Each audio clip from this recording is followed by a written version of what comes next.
Support Me, bienvenue dans ce podcast dédié aux aidants proches des patients atteints de cancer. Elle s'appelle Delphine, elle a 48 ans, et le premier adjectif qui vient en tête quand on la rencontre, c'est solaire. Delphine rayonne, tout autant bienveillante, douce et généreuse que forte, joyeuse et déterminée. À la scène, Delphine s'appelle Mademoiselle Luna. Elle partage sa passion de la musique en tant que DJ derrière les platines ou derrière le micro de Radio Contact, avec passion, bonheur et le plaisir de partager des émotions. Delphine a toujours vécu à 100 à l'heure. Quand le cancer du sein débarque dans sa vie, en novembre 2021, pas question de ralentir le rythme. La vie doit triompher à tout prix. Elle se bat avec acharnement, continue à vivre intensément. Elle pense être venue à bout, mais fait une récidive. Aujourd'hui, malgré la maladie, Delphine ne s'est jamais sentie aussi vivante. Je m'appelle Valérie Savoire et vous écoutez Support Me.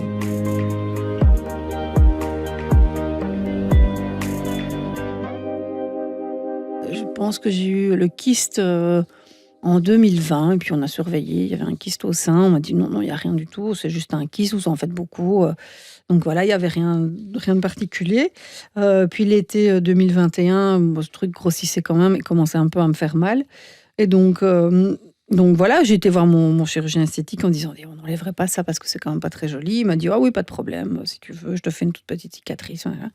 Et puis le gynéco me dit quand même, écoute, voilà, vu tes antécédents dans la famille avec cancer du sein, ta grand-mère, ta maman, ce serait peut-être quand même bien qu'on refasse une biopsie. Et donc, je dis, ok, si vous voulez. Donc, on a fait la biopsie. Et puis, une semaine après, là, le coup près est tombé. Et c'était un cancer du sein triple négatif, exactement le même que ma maman, à 5 ans d'intervalle. Donc voilà, je crois que ce qui m'a fait le plus peur, c'est le mot triple négatif, parce qu'on sait maintenant qu'il y a 2 styles de cancer. Il y a l'hormonodépendant et le triple négatif. On sait que le triple négatif est beaucoup plus agressif.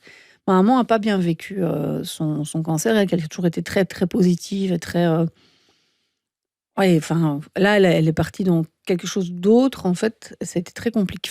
Oui, ça a été compliqué pour elle. Voilà, c'était l'image de l'épée de Damoclès au-dessus de sa tête, voilà, qu'en gros, elle s'en sortirait jamais. Et que c'était quelque chose... Donc voilà, moi, je pense que ce qui m'a fait le plus peur, c'est pas le mot cancer, c'est le mot triple négatif.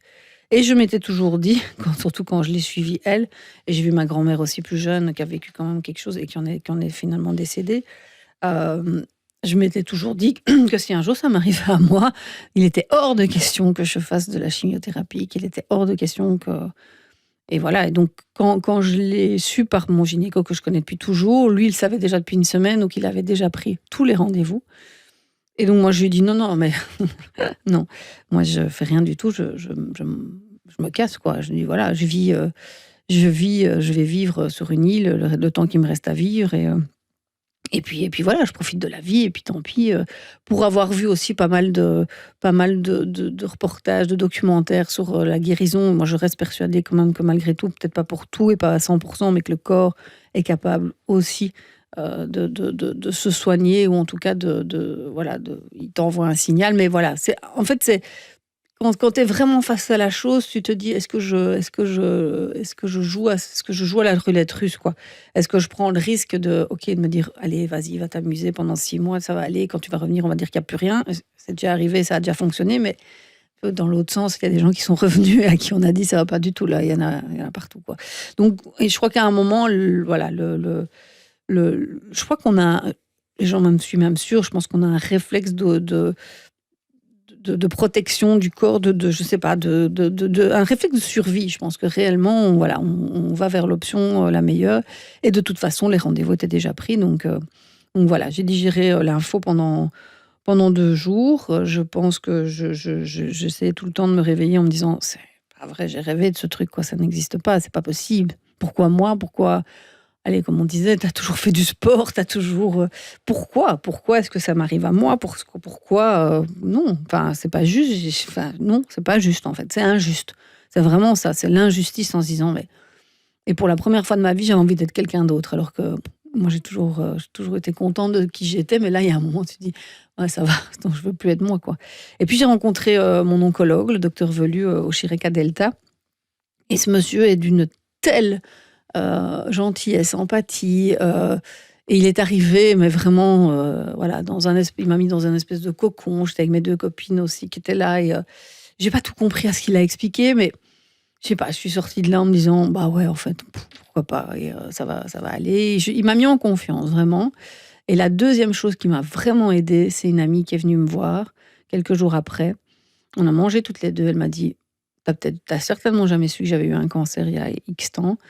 Et moi, j'ai continué à travailler. Et moi, après mes chimios, j'allais au Châtelain, à Bruxelles, prendre l'apéro tous les mercredis. Et moi, j'ai été avec mes drains, continuer à bosser dans mon restaurant. Et moi, j'ai toujours tout fait. Elle m'a dit, à aucun moment j'ai eu mal, à aucun moment ça m'a empêché de. Les cheveux, j'ai mis une perruque, elle m'a donné des conseils et tout.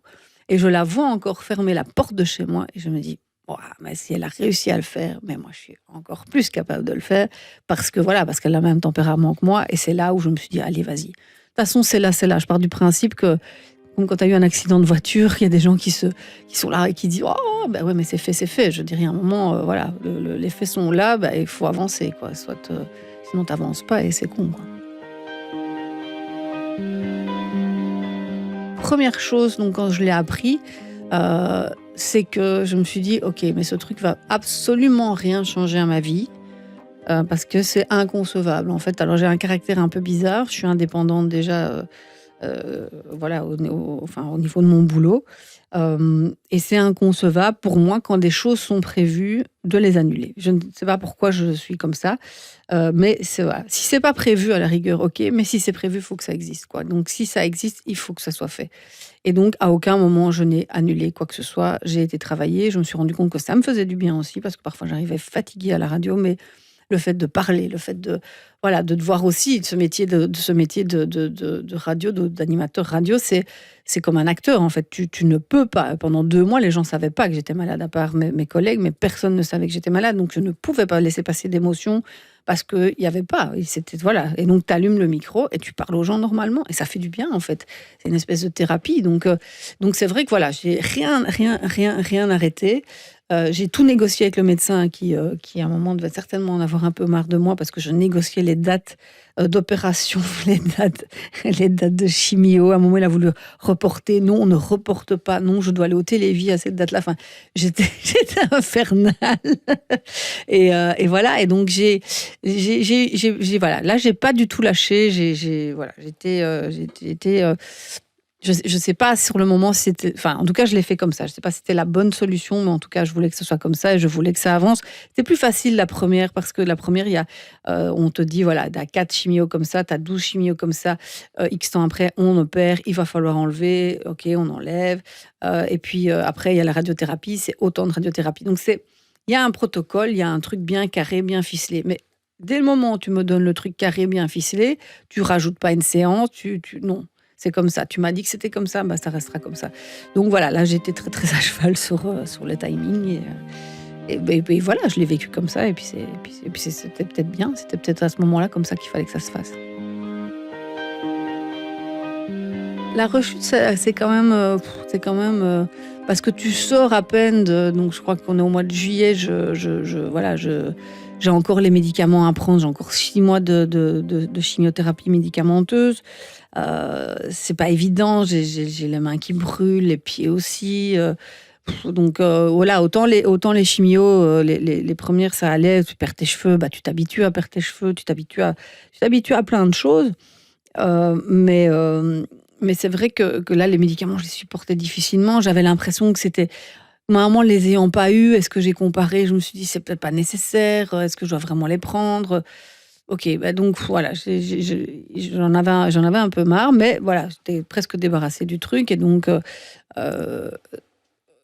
je m'étais dit 2-3 fois, parce que j'avais été quand même beaucoup en contact avec des personnes qui avaient eu un cancer. J'avais quand même entendu 2-3 fois. C'est marrant parce qu'à un moment, j'ai beaucoup entendu plus parler de la récidive, alors que j'en avais pas entendu parler avant. Et donc, j'ai eu plus de contact avec ça. Et je me suis dit, waouh, si ça revient, mais est-ce que je serais capable de nouveau de recommencer tout le bazar, de recommencer la chimio, les machins, enfin... Bon, voilà, je continue ma vie, je continue à travailler. Nouvelle émission à la rentrée en septembre. Voilà, ça bouge, je bosse, je me sens bien. Et à aucun moment, en fait, j'ai l'impression que ça va pas. Aucun moment. À un moment, je suis un peu plus fatiguée et donc heureusement, j'ai toujours cet extraordinaire oncologue qui, tous les mois, fait une prise de sang, hein. Il s'appelle monsieur il se fait appeler monsieur marqueur, mais les marqueurs, c'est les cellules cancéreuses dans le sang. C'est comme ça qu'on peut, savoir si, s'il y a un problème ou pas et là, au mois de novembre, de la dernière prise de sang, il m'appelle, il m'appelle un dimanche soir. Donc ça, je me dis: «Oh là là, bizarre ça» et il me dit: «Ah mais non, mais ça va, mais on va peut-être quand même refaire une prise de sang parce que les marqueurs sont montés». Donc le lundi, je vais à l'hôpital, je refais une prise de sang et là, il me rappelle, il me dit: «Non, non, c'est encore monté, faut qu'on check». Il me dit: «Mais c'est peut-être les médicaments», donc on refait un PET scan et puis, le 4 décembre, je m'en souviendrai toute ma vie. Le 4 décembre, il m'appelle et là, il me dit, il y a des métastases aux poumons et il y a des métastases aux ganglions aussi entre les poumons et les 2 seins, quoi. Et là, tu dis: «Mais c'est une blague, quoi, c'est pas possible». J'avais même pas encore fini je terminais au mois de décembre, les médicaments et je me faisais opérer, parce qu'il fallait changer la prothèse, et je me faisais réopérer par le chirurgien esthétique. Donc il y avait de nouveau toutes ces dates qui étaient prévues et là, je dis: «Mais c'est pas possible, quoi» et donc on va se voir, et donc voilà, je vais dans son bureau et puis, il me dit: «Vous voulez voir?» Je dis: «Non, non, je veux pas voir», et il me fait comprendre, voilà, qu'il y a une suspicion peut-être au foie aussi, là, mais je me dis: «Mais c'est qu'est-ce que j'ai fait, quoi? Qu'est-ce que j'ai mal fait? Qu'est-ce que eux ont pas bien fait?» Parce que, ils ont tout enlevé. Ils ont enlevé mon sein, on a fait de la radiothérapie, on a été me cramer tout ce qu'il y avait autour, je veux dire, à quel moment cette microcellule est restée et qu'elle a décidé en même pas un mois, parce que je veux dire, en octobre, les prises de sang sont bonnes et en novembre, ça va plus, donc ça a été mais super vite, quoi et en effet, il me dit: «Ouais, il y en a beaucoup, quoi, il y en a vraiment beaucoup» et donc là, c'est là qu'on capte qu'en fait, ce truc, il est c'est une crasse que voilà, qu'on gère pas du tout et qui s'enflamme à une vitesse, incroyable et donc voilà, rebelote, hein, et là, il faut faire une biopsie. On ne sait pas trop quel genre de cancer c'est. Est-ce que c'est le même? Est-ce que c'est pas le même? Est-ce qu'il va falloir rentrer dans un protocole d'essai? Ou est-ce que, je vais pouvoir avoir l'immunothérapie que j'avais pas eu la première fois, qui est le nouveau traitement qui porte ses fruits? Et donc voilà, finalement, on a eu un accès avec Bordeaux aussi qui revenait sur le même truc, donc j'ai pas eu besoin de rentrer dans une phase de test et ça, tant mieux. Et donc j'ai continué mon traitement, au Chirec et voilà, et là, ça fait depuis le 5 janvier que j'ai commencé. On est aujourd'hui le 26 juin et j'y suis toujours, quoi. J'y suis toujours et c'est compliqué, c'est long. Alors là, j'avais bien dit au médecin: «On va plus donner de date, hein, on va arrêter avec les chiffres». Il m'a dit: «De toute façon, j'en ai pas à donner». Je dis: «Tant mieux, tant mieux». Donc il m'a dit: «De toute façon, là, on est dans un cas où c'est des métastases». Donc il dit: «Je ne peux pas opérer des métastases, je ne peux pas, voilà, il faut continuer, il faut, voilà, avec les traitements». Et puis, avril, hein, on refait un essai le jour avant mon anniversaire. Et là, c'est le troisième coup près et je me dis: «Jamais 203», donc je pense que là, je suis tranquille. Les os, hein, donc colonne vertébrale et cervicale. Et je me suis dit: «Waouh, je viens de m'offrir un cheval». Je viens d'essayer de me faire plaisir et de nouveau là, les os, quoi. Je me dis: «Mais enfin, c'est pas possible, quoi». Et donc voilà, on pense qu'elles étaient là avant certainement elles étaient là avant et on les a pas vues parce qu'elles étaient sûrement trop petites en décembre. Ce qu'il en est, c'est qu'elles sont là et donc voilà, je jongle avec, pas mal de c'est plus difficile cette fois-ci parce que je jongle avec pas mal de paramètres qui sont compliqués. L'immunothérapie, a beaucoup d'effets positifs, mais elle en a des négatifs aussi. Donc dans mon cas, elle mange les plaquettes. Ça, c'est ce qu'on a besoin dans le sang pour coaguler le sang. Donc à un moment, j'en avais plus du tout. Donc il a fallu arrêter l'immunothérapie. C'est là où ça a reflambé. Et donc c'est compliqué parce que c'est tout le temps. Là, cette fois-ci, c'est vraiment prendre des médicaments parce qu'il faut faire remonter les plaquettes. Donc des médicaments qui me coupent l'appétit, des médicaments voilà, j'ai perdu 4 kilos. Enfin, donc c'est compliqué. Mais la différence cette fois-ci, c'est qu'il n'y a plus de date. Et la différence cette fois-ci, c'est que j'ai vraiment lâché prise sur énormément de choses.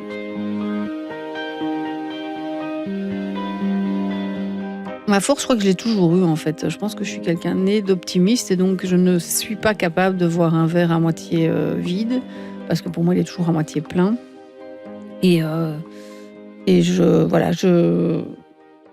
je me dis que de toute façon, comme je le disais au début, c'est là. Je ne sais rien y changer.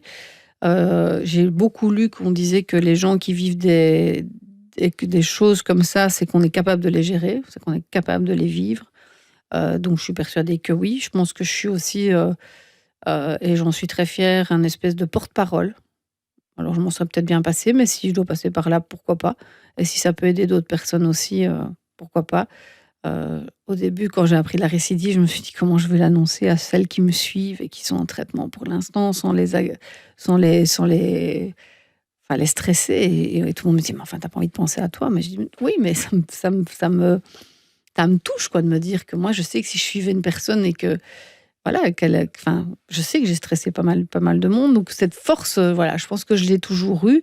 J'analyse beaucoup, je reste toujours persuadée que les choses n'arrivent pas par hasard, donc il y a des choses à changer dans ma vie et c'est ce que maintenant j'ai décidé de faire, c'est de, voilà, de déjà réaliser mes rêves, je me suis offert un cheval, j'en rêvais depuis que j'étais petite, je lâche un peu aussi au niveau du boulot, même si ça me fait beaucoup de bien, mais voilà, je suis moins, je lâche prise en fait, sur énormément de choses, vraiment beaucoup.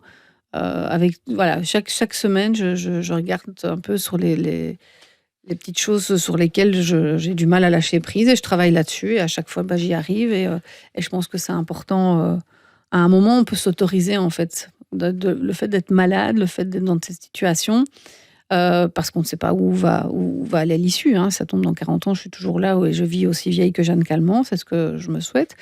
Mais on ne sait pas et personne ne sait finalement puisque personne n'a de date de péremption, sous le pot de notre couvert et donc je me dis autant maintenant, là, à l'heure actuelle, vivre au mieux tout ce que j'ai à vivre, de partager. Grâce à ça, je rencontre des gens incroyables. Là, je reviens de l'Alpe d'Huez, j'ai été faire le cyclo du cœur pour le Télévis. J'ai rencontré des gens extraordinaires, mon histoire les a touchés, ils m'ont soutenue, donc il y a vraiment toute une dynamique autour du cancer. Le Télévis a un pouvoir incroyable aussi et les gens se mobilisent pour ça et parce que ça touche tout le monde, Il n'y a personne qui peut dire qu'il n'a pas un ami ou quelqu'un de sa famille qui n'est pas touché par cette maladie. Donc elle touche vraiment tout le monde, des plus jeunes, des plus âgés. Et avant, c'était les plus âgés, maintenant c'est tout le monde. Il y a des gamins qui ont un cancer, il y a des jeunes femmes qui ont un cancer, donc c'est vraiment tout le monde. Et je pense que cette force, on l'a tous en nous et j'essaie toujours de mobiliser certaines femmes qui sont dans mon cas et je leur dis: mais tu l'as. Elle me dit: mais comment vous faites? Mais tu as la même que moi en toi. Va la chercher. Voilà. La première fois, j'ai donné beaucoup de conseils en disant: ouais, il faut continuer, il faut faire ci, il faut faire là. Je pense que chaque personne, déjà tout le monde n'a pas la chance de faire un métier qui le passionne comme moi. Moi, il n'y a rien à faire. Quand je suis derrière mes platines, je suis la plus heureuse du monde et c'est comme si j'avais mis mes doigts dans la prise. Donc, je pense que j'ai cette chance déjà et que ce n'est pas le cas de tout le monde. Et donc maintenant, je ne donne plus de conseils en particulier. Et il y a un de mes médecins qui m'a dit: tu sais, si tu prends le mot envie, tu le coupes en deux, ça veut dire être en vie. Et il dit: si tous les matins tu te lèves en te disant qu'est-ce que j'ai envie de faire, et plus que ça, et ne fais rien que tu n'as pas envie de faire. Parce qu'il dit ça déjà, c'est la base de tout. Et donc maintenant, quand j'en parle avec des personnes, je leur dis: voilà, t'as envie de rester chez toi, de ne rien faire, parce que ça fait des années que tu rêves de ça, fais-le, profite seulement. Et donc voilà, si j'ai un conseil à donner, c'est vraiment ça. Faites ce que vous avez envie de faire, et j'ai envie de le dire à tout le monde, ce conseil, parce qu'il n'y a pas besoin d'être malade spécialement. Je sais que la société, c'est compliqué. Je sais qu'on est dans des rythmes incroyables et qui sont voilà. On nous laisse pas le temps, mais il faut. Franchement, il faut. Parce que la vie, elle est courte et il faut profiter. Vous venez d'écouter un épisode de Support Me, un podcast à l'initiative des associations de patients Digestive Cancer Europe et Talk Blue Vlaanderen et du laboratoire Servier, dans le cadre du projet Léa, un programme de soutien aux aidants proches qui vise à améliorer la prise en charge psychologique des personnes atteintes d'un cancer digestif métastatique. Un entretien recueilli par Valérie Savoir et monté par Cédric Van Stralen. Graphisme, Jennifer Guillain, Trésor Studio. Musique, Cédric Van Stralen.